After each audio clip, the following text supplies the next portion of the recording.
What's up, everybody? Welcome to another episode of Chrissy Chaos. We got my 8-year-old daughter off to the side. She's playing on my phone. I told her not to text anybody, but she probably will. And then we have Vito here, Venetia here. My guest, who I'll introduce in a second, brought a guy who I don't know. He's got the number 38 tattooed on his arm. I don't know if that's 38 kills. I have no idea what's going on, but he's just out here. He looks like that he's strong, mentally and physically. My guest, okay? I wanted someone in here. I said I need to get some women in here. I'm tired of just having gay guys. I need a woman, an actual real woman who can beat the shit out of me and beat the shit out of you and your father. Miss Heather Hardy, everyone. Hi. Go Yankees. How you feeling? I feel good, thanks. I love it. I was going to wear the same shirt. I'm sure. Heather Hardy from Garrison Beach, Brooklyn, mother. Right? Yep. How great is it to be from Brooklyn?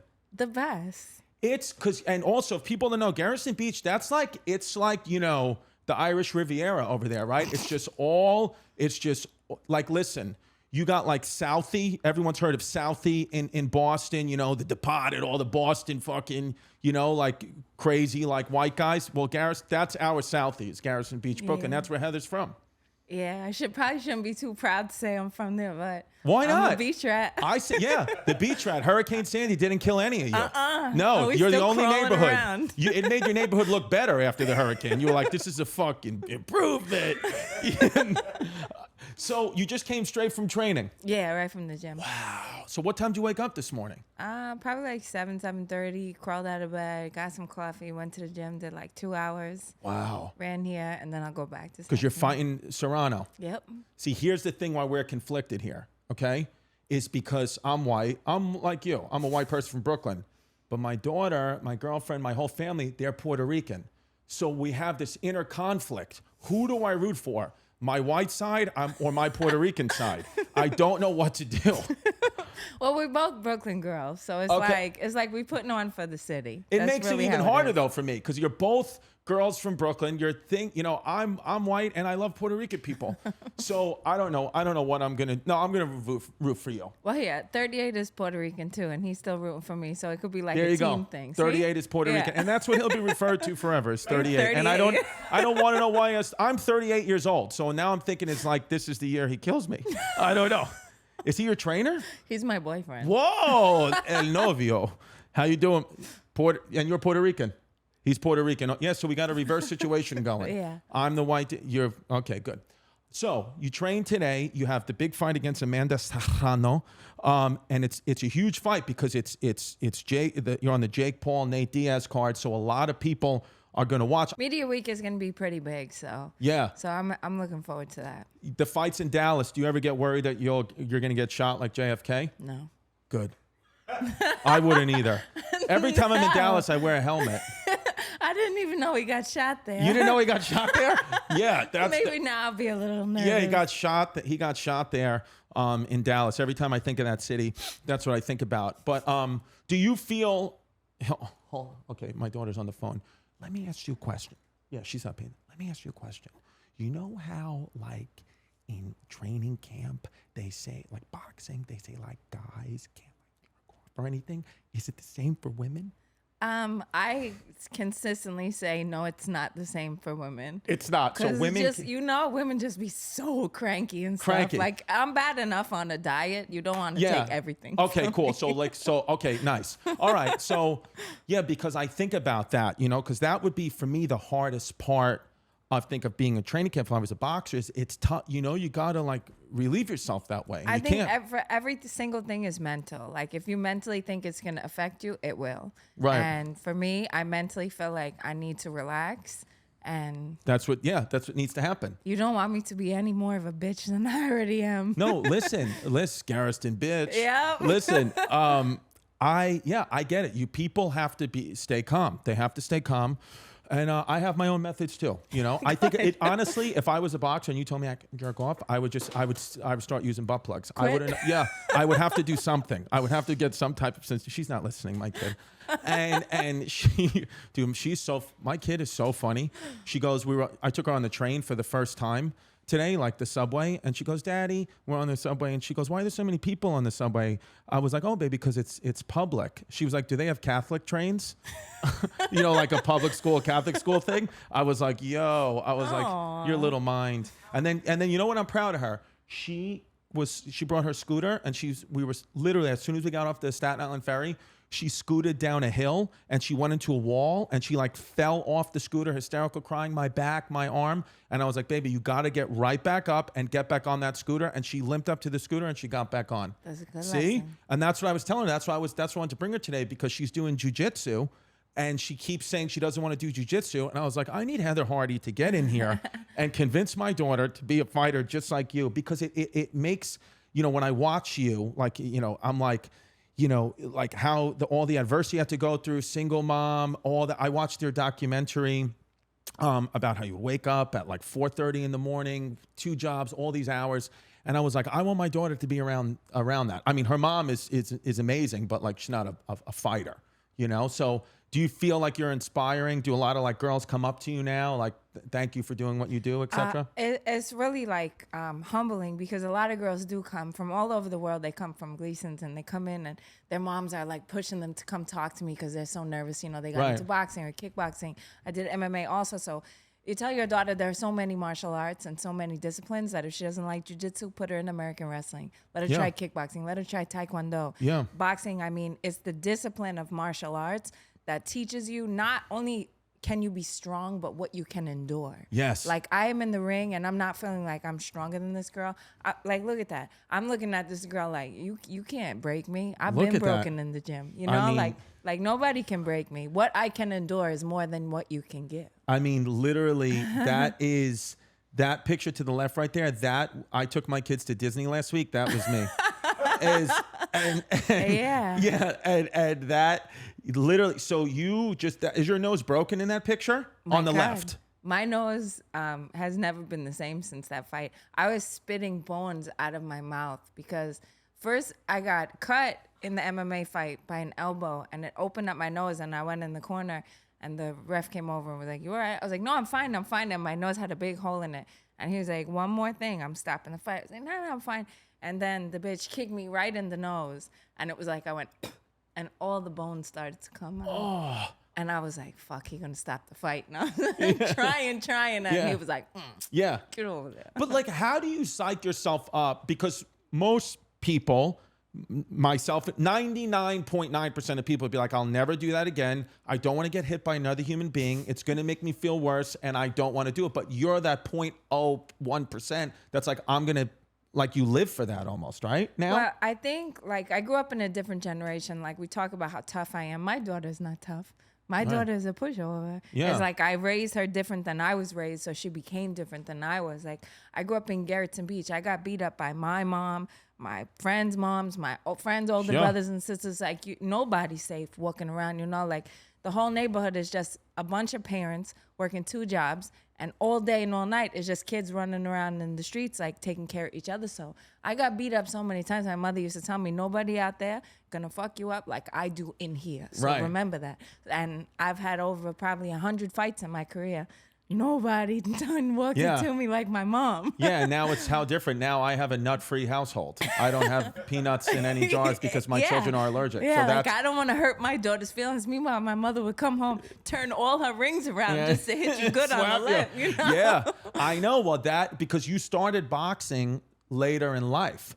But were you always thinking about doing it, and then you just kind of worked up the courage one day to do it? Like, nah, I mean, I was working like 6 jobs supporting. It was me and my sister with both of our kids. No child support, no daddies. Yeah, the guys were gone. And it was just me like the dad and her like the mom. So I was working all these jobs, and she gave me a gift certificate one day to go to like a little martial arts karate school. And I was like dancing and doing the bag. And like after a couple weeks, one of the girls was like, oh, do you want to have a fight? And I was like, fuck it. You know, like I'll try it. And I beat up the girl so bad. I was like, wow, I'm bad at this, but good at this. But maybe this is my ticket out of Garrettson Beach. This is my way out. My way to make money. Right. And I just ran after it as fast as I could. Yeah. And so like literally that day, you never turned back. You just started, you were like, I'm on my way to be a professional fighter. Yeah. Wow. And are you out of Garrison Beach now? Yes. Yes. I got out. My daughter was 7. I moved to Dumbo. I became completely house poor, but I thought, like I was living in Garrison Beach. I had to put my kid in private school. I was paying my sister just to take care of her all day. I didn't spend any time with her. And I thought about it. Like, if I moved to Dumbo, then I'm right next to Gleason's gym. I could raise my daughter and I could put her in a good private school because that zip code is safe private school. I didn't have to put her in. So it all made sense. Instead of paying everything and staying in the beach, I moved her there. Right. And through that, like, I didn't have no money for so many years because I was just paying my rent. But my kid was in a good school and art programs, did all after. Like, they didn't have after-school activities in Garrison Beach. No. You go to Girl Scouts or you play soccer. Yeah, what are you going to smoke crack on the beach? For real. What the hell are you going to do? Kids run around and get in trouble together. So, But when I brought her here, and I wasn't exposed to boxing until 28. But I wanted my daughter to be exposed to everything so that by the time she left my house, she knew what she loved already because she tried so much. So she's not a fighter, though, your daughter? No. She's not in the martial arts at all? She's an artist. She's not impressed by me, my belts, my titles, nothing. Does she go to your fights, though? Will she be there in Dallas? No. Wow, hater. I have one beautiful picture of her when I won my first title. Yeah. And she ran over to the ring and she was crying and I was hugging her and I'm holding her face and I'm saying, baby, mommy's okay. And she was like, they didn't have the mac and cheese. I want to go home. I was like, honestly, it's like, I like hearing those stories because sometimes as a parent, you feel like, oh, my kid is the only one acting like this. But it's like exactly what your daughter does is what my daughter does. Yeah, it's like and the same. I got to look at her like, you want to square up? Like I will take this out of you right now. But I'm not like my mom. Like I wanted my kid to be soft. And now I'm like, Are you still close to your mom? Yeah. Okay, that's good. So your mom is very supportive of the career and all that. Yeah, like she always was front row banging on the folding chairs. Hit that bitch. Yes, that's amazing. No, because it's box. Do you know Will Rosinski? Do you know the boxer Will Rosinski? It sounds familiar. He was a close friend of mine. Went to high school together. He became a professional boxer, and like the determination and like the willpower that I would watch him. Like I saw it straight up. I was like, man, like this guy, like he really will put himself in a trance that's like, yo, I will kill anyone. Like I'll beat Mike Tyson right now. Whether it happens or not is irrelevant because in the present moment, he's like, you cannot even affect me. I will feel no pain. So I'd imagine you get into that same trance, which most people can't even, like I could meditate. You could put me in a song. I could not get into that. I would be like, I'm going to die. I'm going to get nervous. My psoriasis would flare up and I'd be like, I got to go home. I'm going to vomit. But you could ask my boyfriend on God before God, like this fight. I want to look at him. Amanda is known as being a hard puncher. She's got a ridiculous amount of knockouts, more knockouts than any female. She sounds like my girlfriend, yeah. For this camp, I only boxed with the boys. And there was a small window like of a month between him and 2 of my other teammates where these guys were hitting me like I was a man. Wait a minute, you boxed your boyfriend? I do box my boyfriend, yeah. Wow, what a relationship. Yeah. I like that. But that's how you get a lot of tension out like that. Hell yeah, we call it couples therapy. It is couples because sometimes I know my girl wants to hit me sometimes, and I just know that she can't and she won't. But maybe I should convince her. You guys should come to the gym. Seriously, we'll give you a couples lesson. I would love that. I would love that because I'll make him take the glasses off. Yeah, because he's high right now. She's lefty, my girl too. He's a lefty. There's lefty, the southpaw, and my daughter's a lefty. That's why I want her to learn because I feel like lefty's such an advantage, right? Bring her to me. I'll teach her some boxing and kicking. All right, Delilah, we go to Gleason's one day. She's going to come to Gleason's. She doesn't care. She was like, I'm so happy to have we're going to have such a great day. And now she's just laying on the couch playing Roblox while I'm here. That's a great day for her. That is a good day. I know. Yeah, we went and got macaroons. I was on the going to ferry. say, if you get her like a smoothie or something. Yeah, we had a good time. Day. Yeah, it's amazing. I mean, literally my kids, and I'm sure it's the same with your kids, like if I take them to like a CVS and buy them a toy, they're like, this is amazing. We used to ride on the ferry and that was my daughter's favorite thing. Yeah, that's what we have a mommy and Annie day and all right, let's go on the ferry. Go on the ferry. Yeah. No, that's what we did today. It was great. So I think, like for you, with like coming up, like this fight coming up, would you consider this now the biggest moment of your career, fight-wise? Yeah. I lost my title to her in 2019 and was ready to retire. Right. And since coming back, I came back in like 2021, and my coach at the time, I switched teams, went to a new coach. My papa, Hector Roca, was a famous boxing coach. Yeah. And he went into the hospital in December, and the day before he died, I was in his hospital room and sitting on the bed, and he grabbed my hand and he said, "Baby, everybody think because of your age you passed your prime, but I promise you, I don't think you hit it yet. You're going to win that world title this year." Wow. And then right after that, he was scheduled for surgery the next day, and he called the person who's my coach now, Martin Gonzalez, and he said, "Listen, I need you to make sure she's okay." And it was like, "Papa, you going in for surgery tomorrow, you're going to be fine." And he said, "Just promise me she's going to be okay. I need her to stay with you, stay with boxing in this team." And he died the next morning. And it was just like, I got to go for this world title. So I made the calls. I put out the interview. Amanda called me and was like, "You want the fight?" I was like, "Hell yeah." Wow. So I put this shit into the universe myself. So this fight you're fighting to honor him. Yeah. Yeah, see, He wanted it. if that's the thing too, when you're fighting for something like that, like you tap into like a higher spiritual power, it's tough to lose. You know, because it's like, man, I hope Amanda doesn't hear this podcast, because I would be scared. I would be scared to fight you, because I do not need, if I'm fighting someone, I do not need her, getting all charged up, trying to honor a dead person, because you'll do anything to win. Yeah. I spent every day with him in 2021, and it was cleaning up my boxing, getting my head right. So when he died, it was a shock, but it was just like, this is the story. This is part of the story. This is for Papa. This is for him. Every day is for him now. So now, if you win, you think that's it? When I win. Sorry, I forgot. Yes, when you win. We'll edit that part out. No ifs. No. It's valid. Do I think that's it? Probably not.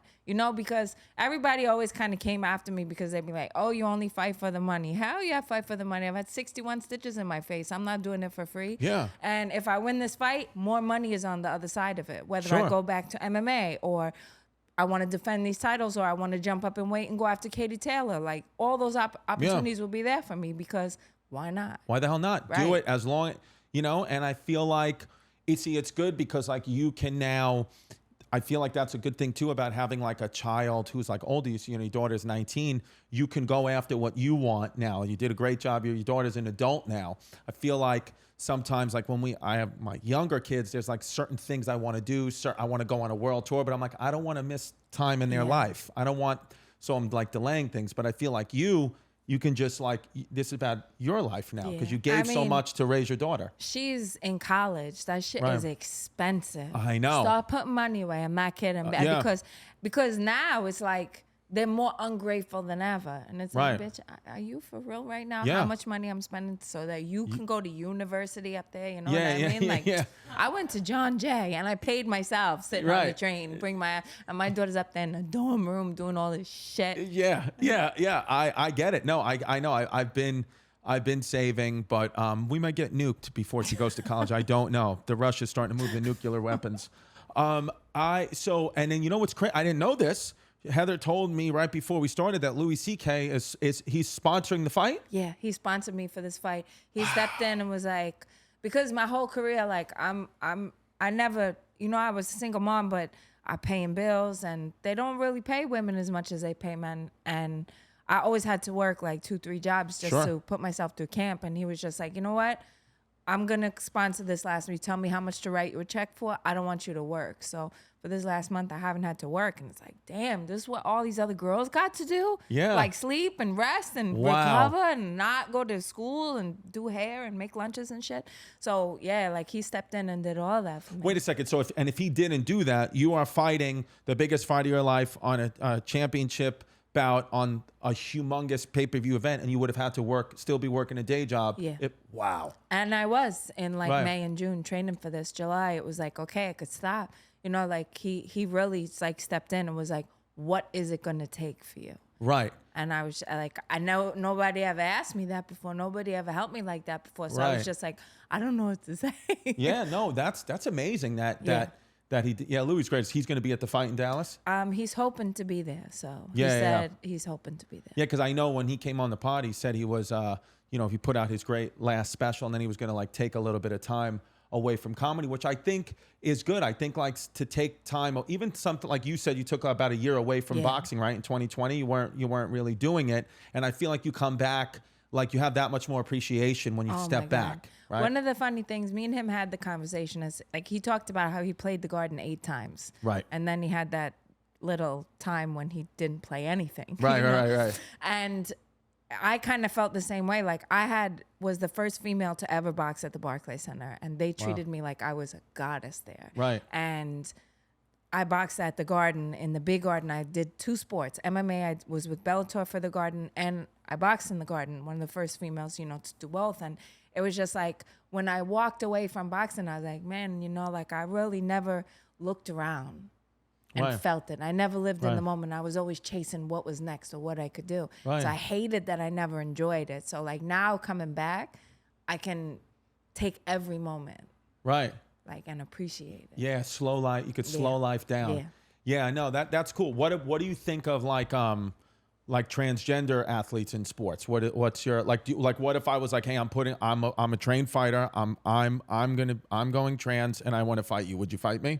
It depends how good you could fight, but also, is it worth it for me? Everything in boxing is it worth it? Like, if you don't got no titles and they ain't paying me, I don't care if you're a man, a woman, or a dog, I ain't fighting you. You're not fighting me. No. So I can't just tuck it back right now and fight for money. It's got to be some real money coming on that win. I mean, other than that, I don't care. Like, I'm going to fight Amanda, you know what I'm saying? Like, when people's like, oh, Heather won't fight me. Bitch, are you for real right now? Fight anybody. Right. Like, like, go fight my mother, then come look at me in the face and tell me I won't fight nobody. Get the fuck out of here. Yeah.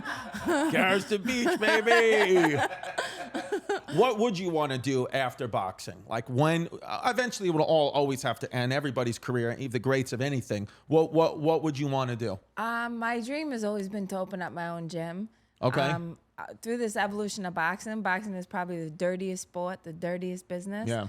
I definitely want to go on to educate fighters on what they're getting into. A lot of fighters go in and they think just being good at boxing is how you're going to get to the top. Oh, I'm good. I was good in the amateurs. I'm good here.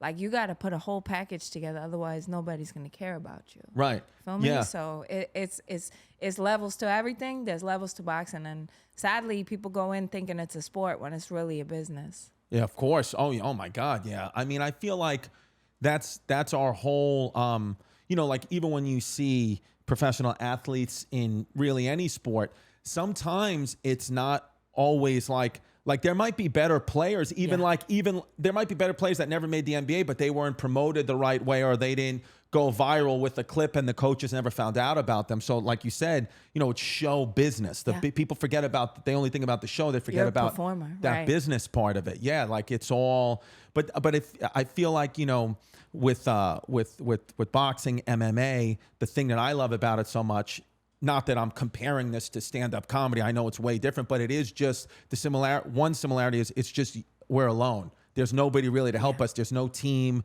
There's no, band on stage. It's just like it is all focused on you and like what you do. So like I always think about like, how do you like get in the zone, and are there like, what is your technique for like blocking everything out? For my whole career, I will get in the ring and look across at this girl and be like, she's standing between me and my next paycheck.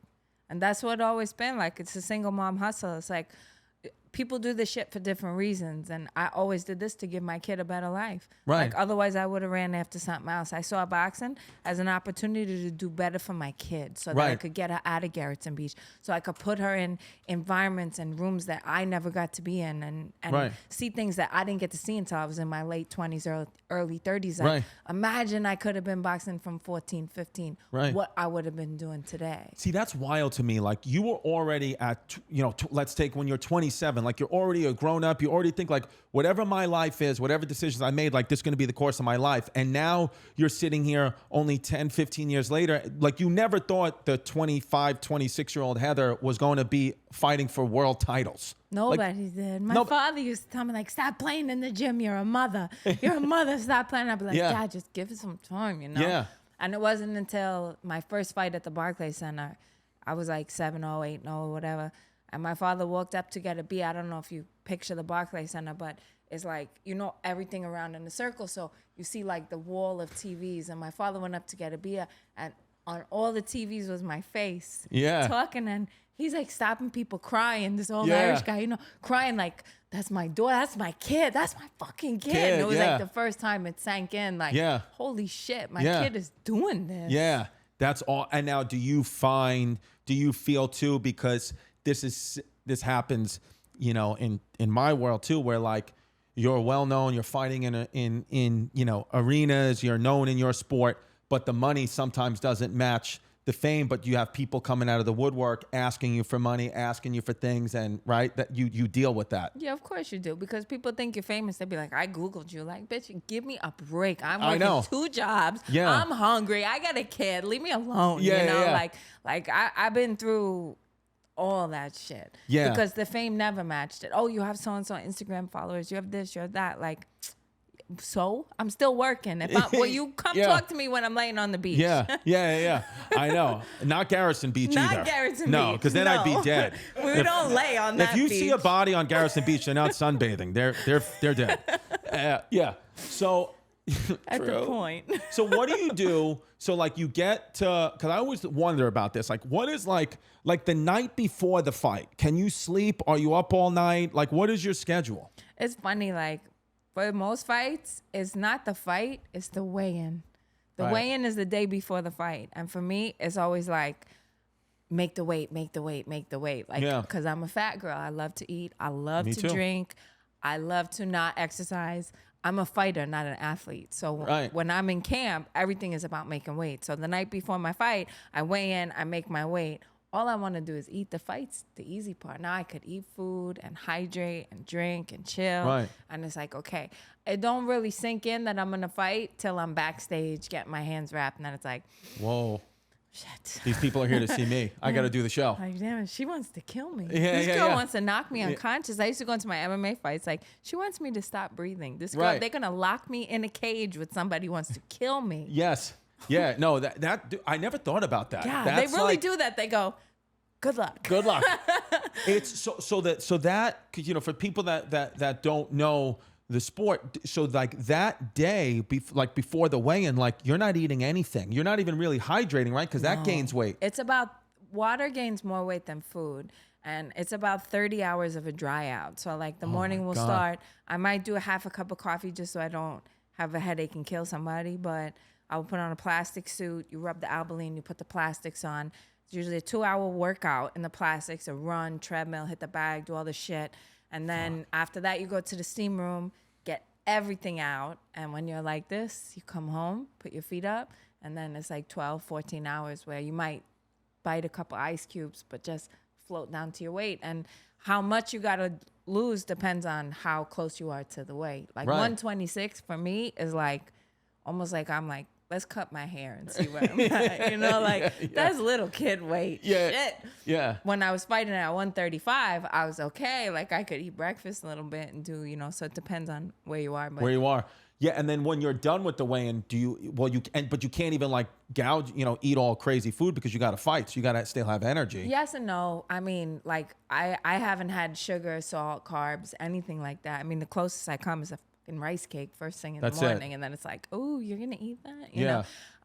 We were gonna offer you macaroons, but I guess not. Thank you. All right, Delilah, you can eat them all. 38, I'll eat them. Oh, okay. She already ate them girl. all. There it is. Yeah, good for you. But no, like you eat pasta, you eat bread, you eat all that the night before, the morning of pancakes and eggs and stuff, and it bulks you up. I'll weigh in at 126 and I'll walk into the fight 24 hours later like 135. Right, that's it. You should go after the fight. You should go visit where JFK got shot. Just for... It's good. You could see it. Go see the book depository. Dallas is a nice city. Okay. Dallas is it's a decent city, but people are talking about Houston a lot. I heard somebody the other day compare Houston to New York City. They were like, oh, Houston is just as good as New York City. And I was like, no, it's not, you stupid asshole. They don't even have a song about it. Yeah, I'm getting sick and tired of like everything being allowed to be okay, where it's like, you can't just say Houston is as good of a city as New York City, and Heather Hardy doesn't come out of the woodwork and punch you in the face for that. That's what I wish. I want to walk around with you for a day, and just these people that get away with saying whatever they want, just press a button and have you come out and fucking uppercut somebody. Oh my I'm with it. I yeah. was running the other day. My friend's daughter called and said, I just saw Heather running, but she was yelling at people. Were you yelling at yourself or you yelling at actual people? People in Dumbo. It's like, get the fuck out of the way. Yeah, I know. The people. That's the thing with certain people. Like Dumbo, if the people who aren't from New York or don't know, like it used to be like a really, like, it was like factories and stuff over there, right? Working class. And then it got to like all like the hipsters and very expensive, and it kind of changed the kind of social fabric of what that neighborhood was. But once in a while you get a real deal person like you who's actually for real from Brooklyn, and if you're in the way with your fucking unicycle and your shoes that you could put each individual toe into with your vegan Whole Foods bullshit, yeah. Heather's going to punch you in the back of the head because she needs to make weight, and she's only had one ice cube in the last 7 days. Right. So get out of my way. Yeah, get out of my way, Hubert, with your fucking little chihuahua piece of shit. I don't even know who that person is. What do we got? I'm sure there's one. Oh, what's this? Daniela Helmsley banned from boxing final after viral breast flashing moment. Oh, she pulled her boobs out. Now they banned her. What do you think of that? It's none of my business. Who cares, right? That's the thing. I don't care. Yeah. I'm it's none of my business either, but my thing is like, if you want to pull a titty out, pull a titty out. Oh, yes. I forgot. Every guest, I know you can't eat this probably, but well, maybe you can for your training. I'd like to give you Dietz and Watson mustard. There you go.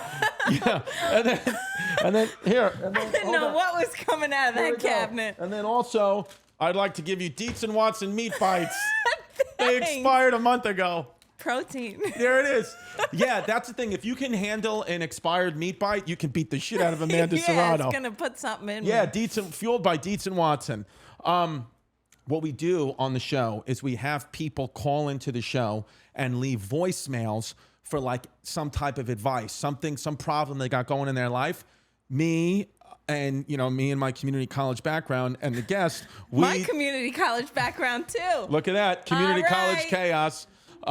So if you call 347-343-3321, 347-343-3321, that's how you get involved in the show. And we pick most of the voicemails we pick are our own. We select them from patreon.com/ChristyComedy.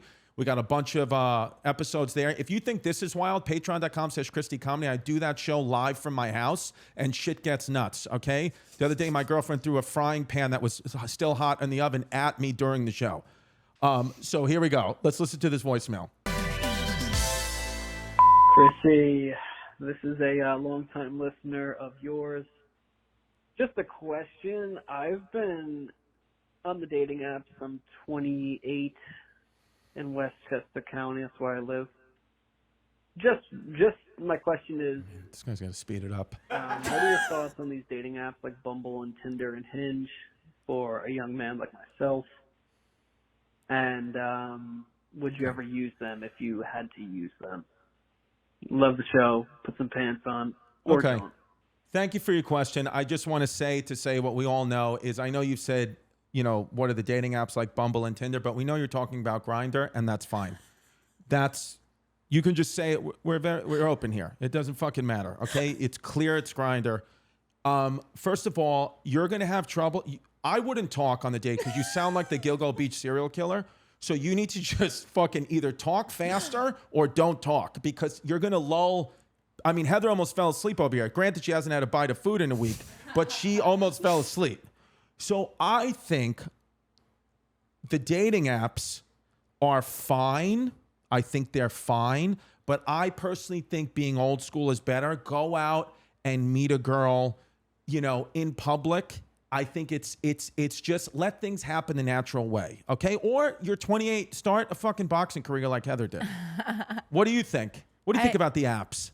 I never use the apps. No, you met your boyfriend in the gym, in the regular old school way. The regular old school way. Yes, that's what I'm saying. I know that it makes meeting people easier, but sometimes technology getting involved with like love is not right. I know it's there's gross. Right? I could never trust somebody that just message me. Because really what they're saying is like, hey, I like your face. Let's hang out. Yes. No. Yeah, you don't know anything about me. You've already started this off by just being based off my physical characteristics. That's not what I want.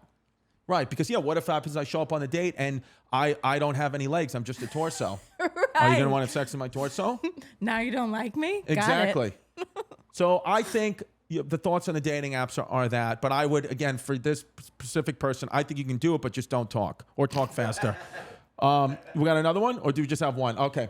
Sometimes we just get one. But he, and then I don't know whether it says love the show, put some pants on or don't. Well, I am wearing pants There's today. a grinder part you were talking about, I think. That was what rang the bell. Wait, so what are you doing? What are you going to do for the rest of the day today? You trained already this morning. You did a podcast with me. What's the next move? I got one more training session. Oh, my God, Dios mío. I know. So you got another training session. How many hours? I'll probably do a 4-mile run. Then maybe anywhere from a half hour to an hour in the gym after that. Oh, so what's the route on the run? From Dumbo, you like just run by the water? Yeah, there's so many routes close to Dumbo. You do the piers, the bridges, Fort Greene Park. Right. It really is a nice spot. If you go early enough, you miss all the tourists and stuff. Right. Or late enough, you miss all the tourists. So I know, and it kind of is like right now I'm living on Staten Island, and I like it. I like our house, but I'm having like this conflict because I think, even though boxing is physical, there's also a creative spirit there. Like you have to be creative and on your feet in the gym and kind of keep yourself motivated. And I'm finding that like not being able to like walk to water is like, or like jog by water. It's like messing with my flow, right? Like, could you live on Staten Island? You couldn't, right?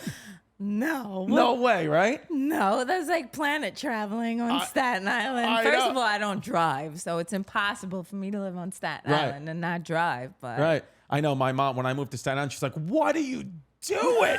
Because she said, because we live in, I was raised in Ridgewood, Queens, like Queens, Brooklyn. So my mom still lives there. And she was like, you going to you living on Staten Island, you might as well be in California. Really? It's like planet because she doesn't drive either. She's like, what am I going to do? Take a $200 round trip Uber? Or you want your own mother to get on fucking 3 trains, a bus, and a ferry? She's like, I'm not one of your hoes. So either one of your little friends. Yeah, either you come and get me, or I'm not coming to see you. So I've found myself feeling like, even though I got it's tough. I'm in a place, I've talked about this on a couple of podcasts, where I'm stuck because me and my girl, my children's mom, we want to move, but we're like, but the kids have friends there, they're in school there, but I'm like, she's 8, like she'll find a new friend, in the new neighborhood, but we get so stuck. Yeah, but you got to just get over it. I did that with my daughter. Where You did? I pulled her out of school when she was about 6 or 7, like 2nd grade. And she was mad, right? Not only was she mad, but like my ex-husband and everybody in the neighborhood and my aunts and my sister was just like, what are you doing? How are you going to take her out of the neighborhood, out of the family, and move her because you want her in Dumbo? But it's like when something's going to be better for them, they adjust. She was fine. Do it. She got over it. She all her new friends that she still has to this day are probably from Dumbo. From Dumbo. Yeah, she met them. And that's what I'm saying. It's like, it's not like she's 15. I'm telling my girl, I'm like, it's not like she's 15 and we're taking away from her boyfriend. Like, she doesn't have any of that. No. She has Roblox. She can take her fucking video games wherever she goes. She'll adjust, I promise. Yeah. Vito, you good? Vito or V, got any questions? Want to know anything? You guys talked about like the psychology part of fighting. Do you have to separate, like most people when they get amped up for a fight, they have to convince themselves that they like hate the person? Like you only like snap in like the real world and fight somebody when they make you mad. How do you separate that in a ring, or does it help you when you convince yourself that you like don't like the person you're fighting? I never have no feelings towards nobody I fight. It's like I said before, I spar with my boyfriend, I spar with my best friend. Some of my best friends are also female world champions. And we go in the ring and you'd think we hate each other the way we fight, but boxing is my job. So I don't got to hate you to punch you in the face. I do know that when the bell rings and we touch gloves, it's either me or you. So I don't got to hate you to know that I'd rather it be you. Yeah. So you can with, Serrano fight coming, like you're friends with her. Yeah, we've been texting. We set up the fight. Right. Not the promoters. Yeah. We set up the fight. I was in LA doing a job And I was just like, you know what? Fuck it. I called somebody, write an article. She texts me. I text her back. We was going back and forth. We set up this whole fight, the two of us. Yeah. So after the fight, no matter what happens, you girls will We'll probably dap it up and hug that'll it be up, it. and then go out. You might go out to fucking lunch the next day. Who knows? I No, don't about that. We'll see. Because she won't be able because she's gonna be drinking through a straw. That's right. I That's said right. we dap it up. Yes. And Vito, by the way, that was a good question. So what I want you to do is use artificial intelligence and make it like I said it. Okay? Because I don't want to give you any credit. This is my show. It's Chrissy Chaos. Did you have another one? Well, now he's full. See, you give you give him an inch. Here we go. No, I'm curious about being a female boxer, and like you were just saying before about like trying to find a way to guide new trainers in the future. Like, how do you see like training right now? Like, do you think that you want to be promoting always and like not have to like kind of lean on them? How do you see the future, at least for female boxers now? The future for female boxers is a lot brighter now than it was when I started professional boxing. 2012 was the first year that they allowed women to box in the Olympics, and boxing is one of the first sports ever to be in the Olympics. So when you think of how long it took for women to be accepted, 1997, first year that women were allowed to box in boxing gyms. Bruce Silverglade, who owns Gleason's, talks about how he used to close the gym down and the girls would sneak in at night. He'd let the girls in at night so that they could go in the ring and spar. And this was in 1997. So we've come such a long way just between 2012 when I turned pro and today. Now you have promoters signing girls who are fighting internationally, girls who are getting recognized, making money. I mean, I won my world title. I was in the Madison Square Garden, the co-main event. I sold $40,000 in tickets, and I only made $20,000 that night. And I was on HBO. I fought on HBO. I was only the second female to fight on HBO. HBO told me, we'll push you on, but we're not giving you any money. And I had to take it because it was like, at the time, girls weren't being advertised. So the future is so much brighter for women as far as where opportunity goes. What I see is not even just women. Men are being exploited. Money is being taken from our pockets because it goes from the promoter to that manager to that, consultant. And then by the time it gets to you, $30,000, $40,000, $50,000 is shaved off the purse. And so, I know better than that. But is there a point like it's happening in comedy now where it's very similar kind of, that's why I think the actors are striking. It's the same thing. Like the people at the top are getting all the money and the people who are doing the work are not getting what they should. Is there some kind of way to just go direct to the consumer and cut those people out in boxing? Like in comedy now, it used to be like, you ain't getting anything unless you're on like a sitcom. It's not going to happen. But now we have podcasting where it's like, I'm direct to my fans. The venue, I have an agent that will rent out the venue, but hypothetically, I could call a venue. We the three of us here could call a venue. I could say, yo, what is your rental fee? Rent it out, and then I keep all the money, no promoters involved. I'm promoting myself on my own platform with my own fans, which is what kind of like, that's where like my career began. Do you think, is there a way for boxing to do that, or like boxers talking about, or MMA fighters talking about that? Well, Jake Paul did talk about unionizing MMA and the UFC, like having some representative to speak for them. And then you look at like Floyd Mayweather, who became the man that he is because he started his own promotional company and said, nobody else is taking my money. I'm doing this myself. But the difference between comedy and fighting is we have sanctioning bodies for the belts where money is, going between the WBC, the IBO, they are in charge of money. And then you have the athletic commissions who you have to pass inspections and they have to become part of the show. They've created a racket. Right. And it's like, if they don't like you, then they won't pass all your licensing. Right. So it's a very, very challenging to bypass all those things, especially if you don't have the capital to start it up. Because you can't, if you and Amanda Serrano or any fighter want to just stage a fight at a place, you charge people tickets and you're just keeping all the money, that's actually illegal, right? Because you're just fighting each. No. See, with comedy, we can just do it. You can do that. We can do it anywhere, right? Sanctioning bodies to govern it. Yeah, that's bullshit. If the titles are up, then the title sanctioning bodies have to step in. Like there are so many ways that they just cement down.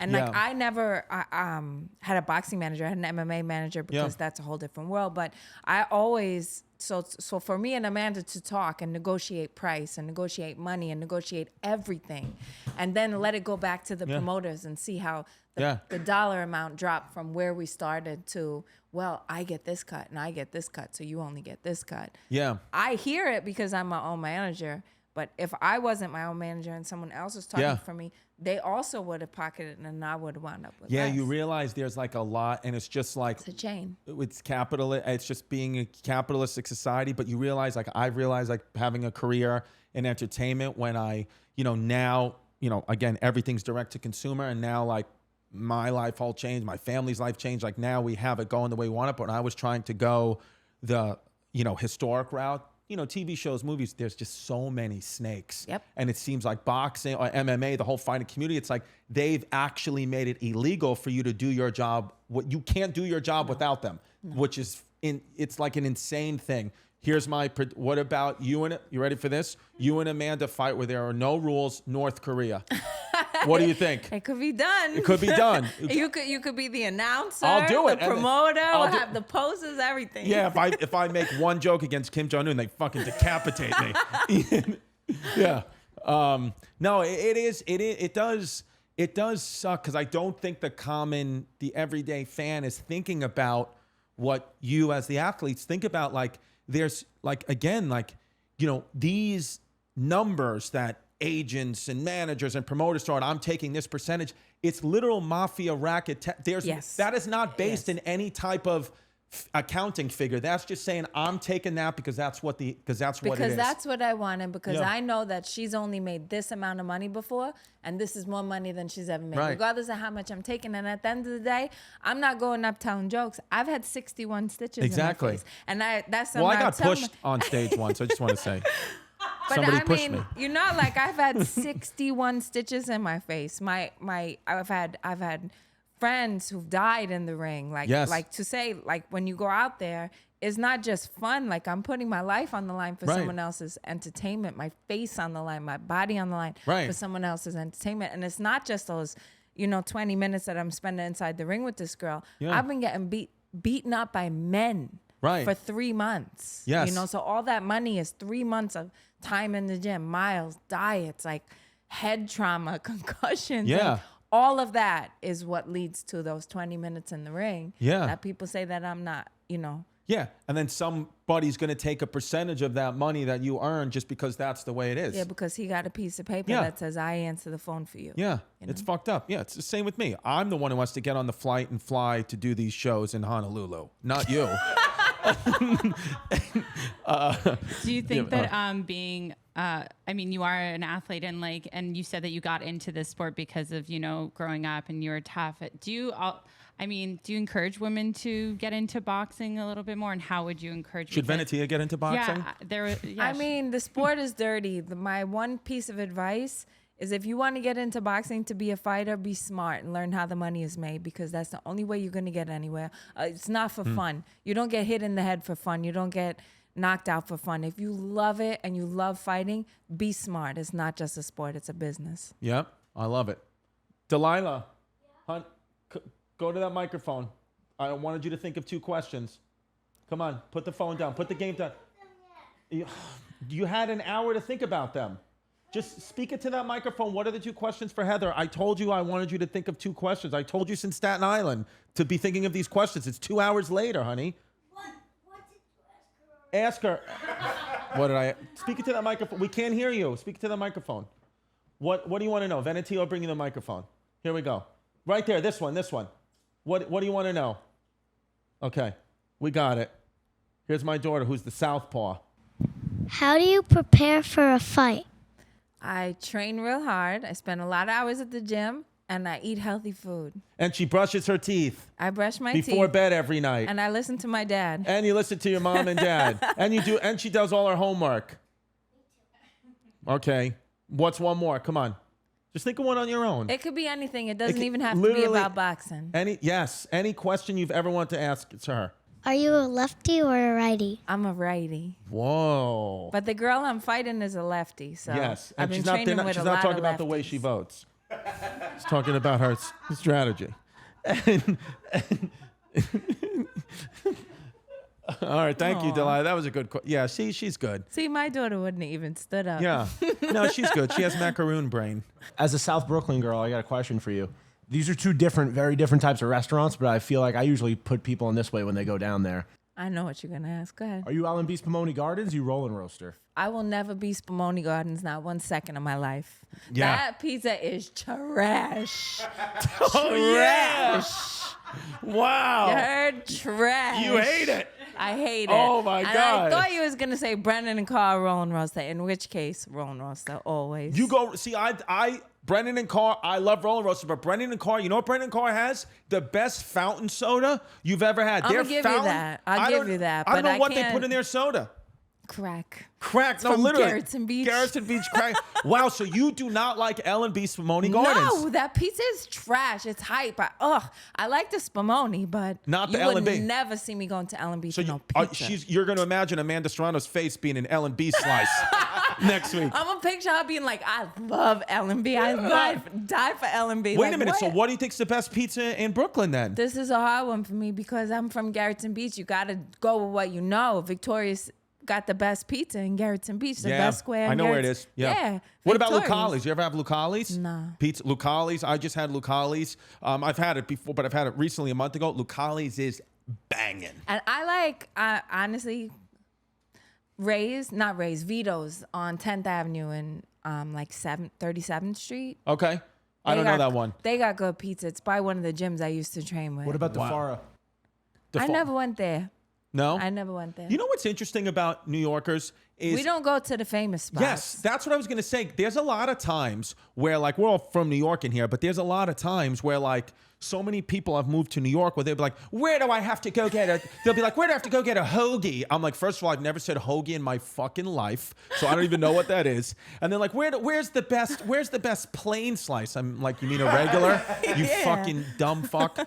You just, if you start talking to me like that, I don't want to help you. But the answer is I'll always just tell them, my neighborhood, like, because again, It's I don't, what you know. I don't know like these. I'm not go. I got Joe and John's Pizzeria in Ridgewood that was on my corner. I love it because every time I eat it, it's like it reminds You me of walk home. past, it smell like pizza. Yeah, I you love go it. in, you get a piece Yeah. of pizza, and that's it. Yeah, the best Philly cheesesteak to me is the fucking corner deli that I grew up on. It was called Fetcher's, and But honestly, all these tourists comes and want to know about pizza, and we was just talking the other day, like, what about the Chinese food? Like, yes, that's the best Chinese food. You get out the big styrofoam and the rice is falling all over the place. and that doesn't even matter. You know, my favorite, the Chinese place in my neighborhood was called Walk and Roll, and it was awesome.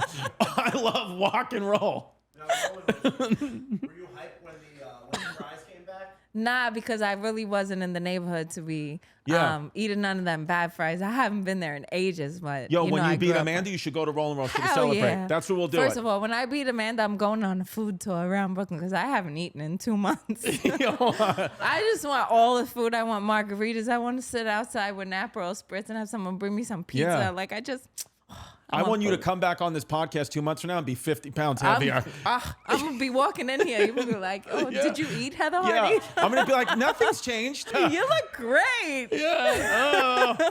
All right. Well, listen, we'll let you go. I know you got a long day. I really appreciate you. Do you understand? In the middle of training camp, a week before the fight, she came and sat down on the podcast. That's a real champion. I really appreciate it. I'm a big fan, so thanks for having me. Thank you so much. I'm sorry I'm not Louis C.K.